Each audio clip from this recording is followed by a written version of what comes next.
Shalom. Shalom and welcome. This is Quick Words. Things to consider during end times. It is a series of messages in which I am compelled to present to those who have ears to hear, to those who these words have been tasked to find. It is a message to those who seek to do the will of the Almighty Father and Creator Yahuah, and accept that Yahusha is indeed our Messiah, our Mashiach, and that no man can come unto the Father except through the Messiah, Yahusha. It is a message specifically to those who will be among the ranks of the 144,000 in multitude, mentioned in Revelations chapter 7 and 14. If you're tuning in for the first time, my name is Symmanayah, and today is April 8th, 2014. This segment of Quick Words is entitled Misperceptions of the Rich. Misperception is defined as to understand incorrectly, to misunderstand. In other words, what you believe something to be is not totally correct. My brothers and sisters, there are those who find favor and mercy from the Almighty Father and receive abundance from natural wealth to the richness in heart, mind, body, and soul. End times bring the most challenging events of our existence, and there are those who have amassed financial wealth that are not concerned with the emerging drought, which is freshwater shortage, famine, food shortages, pestilence, and disease. Yes, many who are rich are not concerned with the emerging end-time conditions. Financial wealth has blinded the eyes and clogged the ears of people beyond measure who consider themselves rich. If you look around financially, wealthy communities have all types of resources that they need from a natural perspective. On the matter of drought and famine, which is severe food shortages, famine, which is food shortages, drought being water shortages. We have witnessed in the United States many urban cores, when it comes to food, have been deemed food deserts. Yes, the term food deserts has been mentioned to describe many urban cores who lack fresh produce, fruits and vegetables. Urban cores who lack access, immediate access, should I say, to quality meats. A term has been dubbed food deserts, a place where it's mostly processed and frozen foods in many cases in many neighborhoods in our urban communities across the United States. My brothers and sisters, I submit to you, as end-time prophecies become intense, food deserts will be something that will be amassed across the spectrum, across the United States, not just in urban cores or in the neighborhoods of the poor. I have witnessed grocery stores in urban communities with subpar and poor quality meats. I invite you to visit any upscale community and you will witness a different atmosphere as well as conditions when it comes to products, especially fresh produce and meats. While there are rich who are among us, who are actually our brothers and sisters, there are many others who have no intentions of worshiping and obeying the Most High Father Yahuah. This segment is entitled Misperception of the Rich.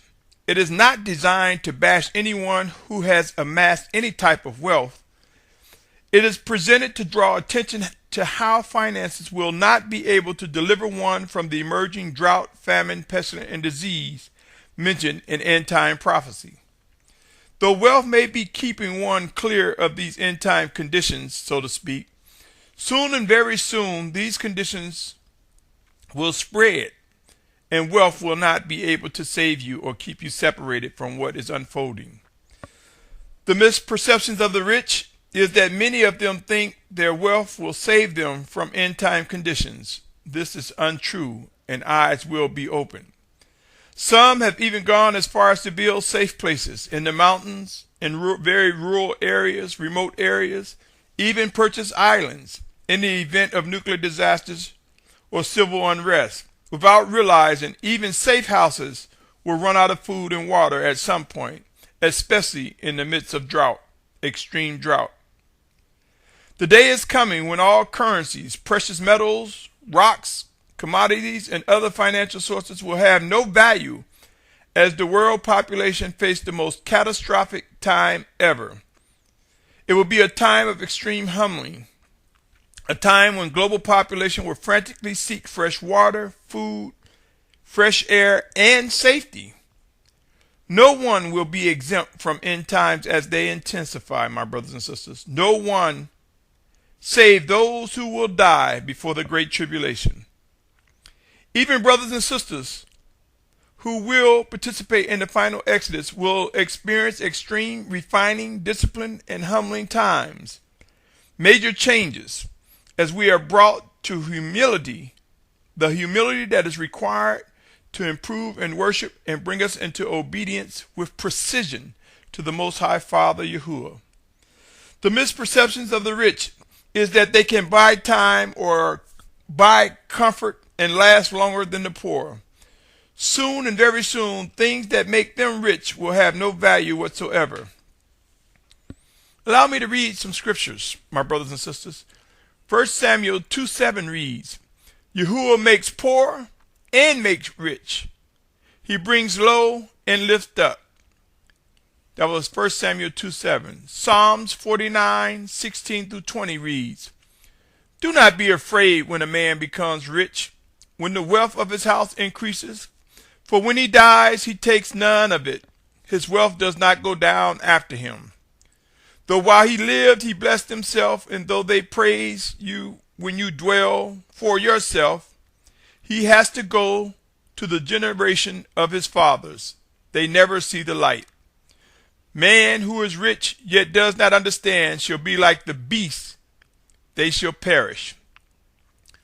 Proverbs 13:7 reads, There is one who makes himself rich, yet none at all, and one who makes himself poor, yet has great riches.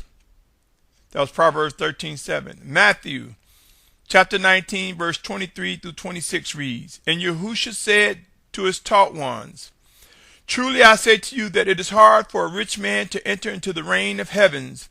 And again I say to you, it is easier for a camel to go through the eye of a needle than for a rich man to enter into the reign of Elohim.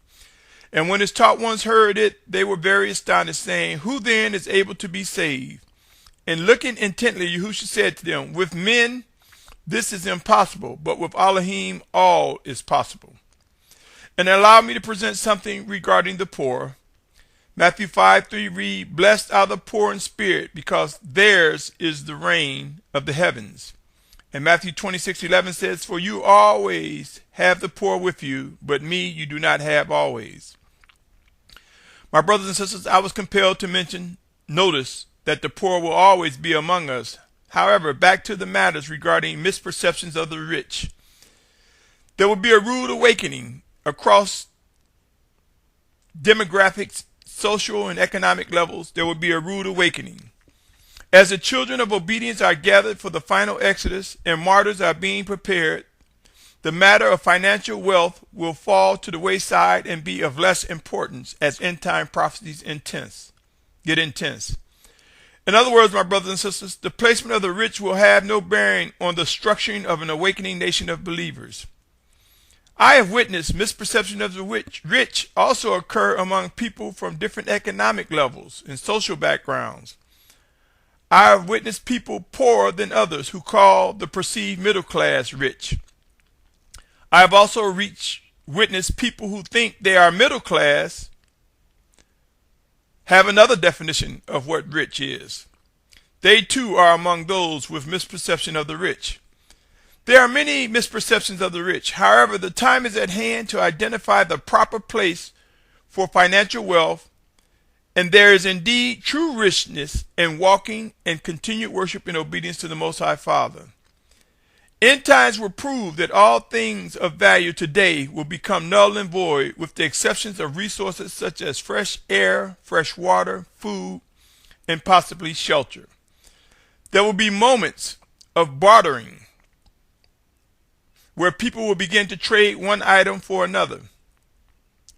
One example may be one who trades a blanket for a good pair of walking shoes.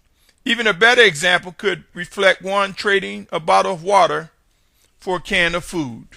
Yes, bartering will emerge in these final days, my brothers and sisters. It would be wise not to become drawn into thinking that pursuing wealth takes priority over pursuing the living guidance from the Most High Father Yahuah through His set-apart Spirit sent in Yahusha's name. It would be wise to avoid being drawn into camps that appear rich in dress and attire, that have vanity, big buildings, vehicles, or homes. Do not think because they possess wealth that this makes them righteous. Not all will be as it appears. Beware of misperceptions of the rich. I strongly encourage each and every one of us to focus on growing in discernment and understanding, and not allow wealth to influence our directions. Keep in mind, again, I am not bashing those who have amassed any wealth, those who are rich. I am not bashing. I am simply stating that a change is coming, and that the perceptions that many have regarding the rich are misperceptions of the rich. I am stating that it is indeed a time to begin to pay attention to the signs of the times. These are times that can be considered man's final steps. The 144,000 and multitude will be gathered. We will witness a final exodus. The true nation of Yahuah, consisting of both Hebrew or Bari, depending on which translation you use, and Goyim, which means Gentiles or other nations. Those with the same goal to do the will of the Almighty Father Yahuah and accept Yahusha as Mashiach. Those who are made one by Yahusha, our Messiah. We will escape the misperceptions of the rich. We will be refined and perfected to understand what must be done and what is indeed of value. Our final exodus will not be structured by physical wealth. Pray and watch, my brothers and sisters. Until next time, stay tuned as this series, Quick Words, continues. Shalom, shalom, shalom.